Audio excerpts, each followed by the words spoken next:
आज भी मैंने स्टेटमेंट पढ़ी थी जस्टिस मंसूर अली शाह की, जो सुप्रीम कोर्ट के जज हैं। उन्होंने कहा कि जी पेंडिंग केसेस 24 लाख से ज़्यादा हो चुके हैं।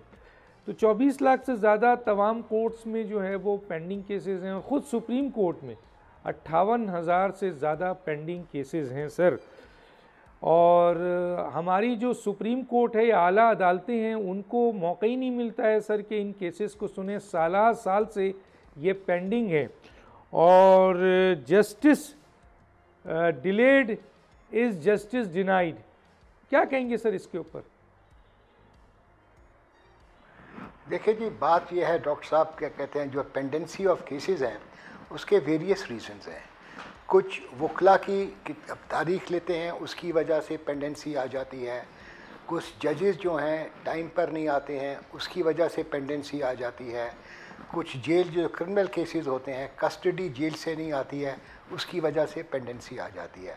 उसके अलावा इस मुल्क के अंदर मैं समझता हूँ कि मुकदमात इसलिए बढ़ते चले जा रहे हैं और पेंडेंसी इसलिए बढ़ी जा रही है कि हमारा सिस्टम के अंदर एक बहुत बड़ा फ्लॉ है। जहाँ तक ट्रायल कोर्ट का ताल्लुक़ है, वहाँ के जो जजेस हैं उनके पास क्या कहते हैं काम ज़्यादा है, केस मैनेजमेंट नहीं है।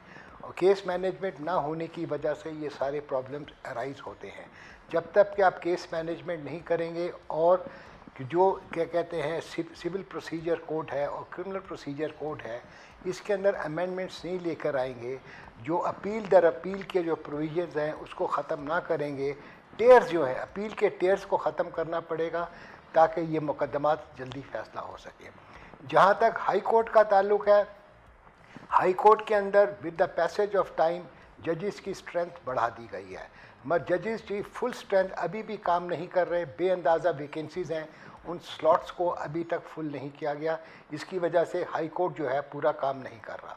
जहाँ तक हाई कोर्ट के जजेस की इंक्रीज़ होने के साथ साथ उसके बाद ये हुआ है कि लिटिगेशन जब भी ज़्यादा हो गई तो उनके डिसीशंस भी ज़्यादा हो गए, उनके ऑर्डर्स भी ज़्यादा हो गए। अब हाई कोर्ट की जो अपील है वो जाती है सुप्रीम कोर्ट के अंदर। पहले सिंगल जज है तो इंट्रा कोर्ट अपील होती है, अगर डिवीज़न बेंच की है तो स्ट्रेट अवे सुप्रीम कोर्ट जाती है। जब सुप्रीम कोर्ट में अपील जाती है, सुप्रीम कोर्ट में 17 जजेज़ हैं, अरसे दराज से ये 17 जजेज़ हैं। हाई कोर्ट के जजेस तो आप इंक्रीज़ कर लेते हैं थ्रू एन एग्जीक्यूटिव ऑर्डर, मगर सुप्रीम कोर्ट के जजेस को इंक्रीज़ करने के लिए एक्ट ऑफ द पार्लियामेंट चाहिए। क्योंकि ज़्यादा डिसीशंस हो रहे हैं, क्योंकि जजेस की तादाद बढ़ गई है, तो इसलिए सुप्रीम कोर्ट में मुकदमात का ज़्यादा अपील्स आनी शुरू हो गई हैं। मगर जजेस वही 17 हैं। जब तक आप जजेस की तादाद नहीं बढ़ाएंगे, मैं समझता हूँ ये जितना भी अच्छा काम करती है सुप्रीम कोर्ट, मेहनत से करते हैं और बड़ी लगन से करते हैं, मगर उसके बावजूद भी पेंडेंसी इसलिए ज़्यादा है कि अपीलें जो हैं, लिटिगेशन ज़्यादा फाइल हो रही हैं और जजेस की कमी है। सब्सक्राइब करें और बेल दबाएं ताकि कोई खबर रह न जाए।